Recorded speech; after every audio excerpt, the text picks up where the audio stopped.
Technology का उपयोग कर हर भारतीय का जीवन आसान बनाना डिजिटल इंडिया का यही उद्देश्य है और इसी मंत्र के साथ साल 2015 में प्रधानमंत्री नरेंद्र मोदी ने डिजिटल इंडिया प्रोग्राम की शुरुआत की थी।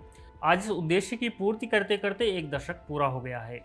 इन 10 सालों में हम यानी भारत डिजिटल दुनिया के किस मुकाम पर खड़ा है, कुछ नंबर्स के जरिए हम यह जानने की कोशिश करेंगे। लेकिन उससे पहले एक ज़रूरी बात, नंबरों का बढ़ना या डेटा का सस्ता होना यह तभी संभव हो पाता है जब सरकार इसे इंफ्रास्ट्रक्चर के रूप में डेवलप करती है।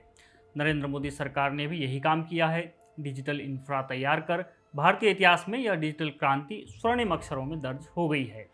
आज जिन नंबरों पर हम गर्व कर रहे हैं वह पाना आसान नहीं था। प्रधानमंत्री नरेंद्र मोदी ने इसको लेकर लिखा भी है कि लोगों ने कहा, भारत के लोग तकनीक नहीं अपना पाएंगे, तकनीक अमीरों का खिलौना बन जाएगी और गरीब पीछे रह जाएंगे। इन जैसी कई बातों को दरकिनार कर दिया गया और एक नई सोच, एक नए विश्वास के साथ एक नई कहानी लिखी गई, डिजिटल इंडिया। आज चाहे वह दूर दराज का गांव हो या कोई उभरता हुआ स्टार्टअप हो, डिजिटल इंडिया हर जगह मौजूद है। आइए अब कुछ नंबरों पर नज़र डालते हैं जो इस बात की तस्दीक करेंगे कि कैसे इन नंबर ने भारतीयों के जीवन को बदला है।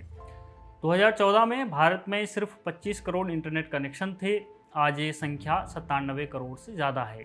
देश में आज 42 लाख किलोमीटर ऑप्टिकल फाइबर बिछी हुई है जो भारत के गांव-गांव तक अपनी पहुंच बना चुका है। इसकी पहुंच का अंदाज़ा इस बात से लगाइए कि सियाचिन हो या गलवान, अब भारत का हर कोना फास्ट इंटरनेट से जुड़ा हुआ है। भारत में 5G सर्विस अब 95% आबादी को कवर करती है। इसमें एक बड़ी बात यह है कि जो 1 GB इंटरनेट 2014 में 300 रुपये के करीब मिलता था, आज वही 1 GB इंटरनेट तकरीबन 15 से 20 रुपये में मिलता है। डिजिटल क्रांति का एक और नमूना भारत का डिजिटल ट्रांजैक्शन सिस्टम जो आज पूरी दुनिया को पीछे छोड़ चुका है। हर साल 100 अरब से ज़्यादा UPI ट्रांजैक्शन, दुनिया के कुल डिजिटल पेमेंट्स का आधा हिस्सा अकेले भारत में। इसके अलावा DBT यानी direct benefit transfer 44 lakh crore रुपए सीधे लोगों के खातों में पहुँचे हैं। इससे यह हुआ कि बिचौलियों की भूमिका खत्म और 3.48 लाख करोड़ रुपए की बचत हो गई। वरना भारत में एक दौर था जब देश के प्रधानमंत्री यह कहते थे कि सरकार 1 रुपया भेजती है और लोगों तक 15 पैसे पहुंचते हैं। हैरानी की बात जानते हैं क्या है? राजीव गांधी इस पर कहते थे कि भ्रष्टाचार ग्रास रूट लेवल पर है जिसे दिल्ली से बैठकर दूर नहीं किया जा सकता।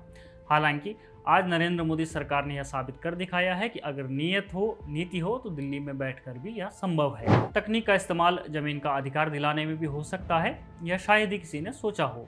स्वामित्व योजना, पीढ़ियों से जिनके पास जमीन थी लेकिन अधिकार नहीं, इस योजना से अब उन्हें मिला अपना हक, पहचान मिली और अपनी भूमि की सुरक्षा भी मिली।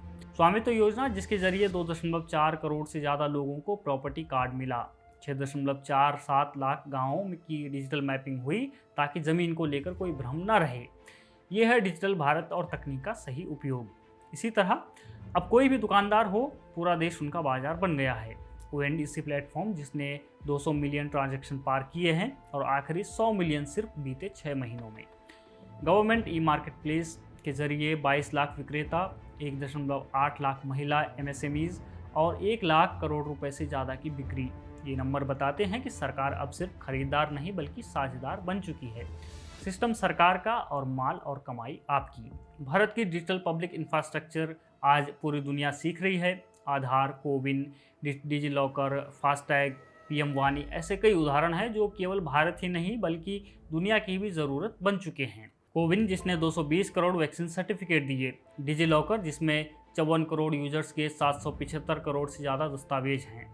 डिजिटल इंडिया का एक बेहतरीन नमूना है स्टार्टअप और AI। आज भारत में 1.8 लाख से ज़्यादा स्टार्टअप हैं।